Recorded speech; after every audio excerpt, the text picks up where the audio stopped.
Okay, y'all, I know it's late, but I really want to talk about the movie Leave the World Behind on Netflix because I'm seeing a lot of posts about it and I'm seeing that a lot of people are scared. I don't claim to know everything, I don't know all the answers, but I feel like talking about it might help alleviate some of the anxiety behind it.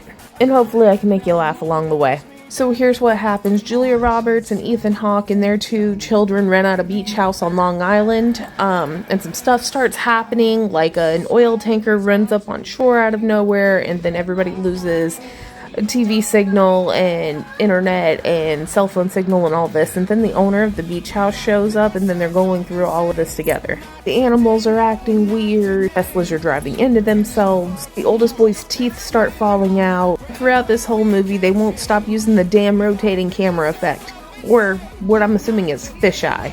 So what's got a lot of people worked up about this movie is the fact that Barack and Michelle Obama produced it.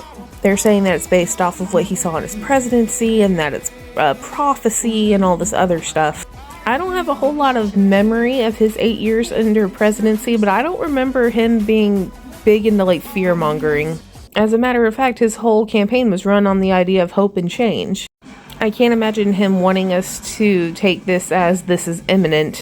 And that's not to say, bad things can't happen, won't happen, don't happen.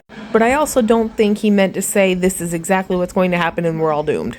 And the other reason I don't take this as for prophecy is because we've kind of already done this before. Hear me out. This is kind of like an updated version of Red Dawn, and it wouldn't be unheard of. I mean, hell, from what I remember, Red Dawn came out in the 80s with the whole Cold War. Most of America was afraid of Russia at the time. That's what they made a movie about. And then they updated it in, I think it was 2013 with Josh Peck, and it was about North Korea invading the US. The difference between the Red Dawn films, I think the real difference between Leave the World Behind and Red Dawn is that Red Dawn has these countries attacking outright as main characters with the ability to form militias, while Leave the World Behind would be people who don't have that kind of access. And I think especially after the last 2 to 3 years, this is what it would feel like as opposed to just an outright invasion. And a lot of this is taken from history. I mean, just the pamphlets that they drop over everybody in this with the propaganda on it is something we did similarly in World War II. So just before Hiroshima, we actually dropped pamphlets telling people to leave the area before we did it. So it's not really new concepts. So no, I don't consider it prophecy. I just see it as another version of Red Dawn, personally. But let's add some questions, comments, and concerns, because that's what we do here. Number 1, the little girl had the Rachel haircut, and that was great.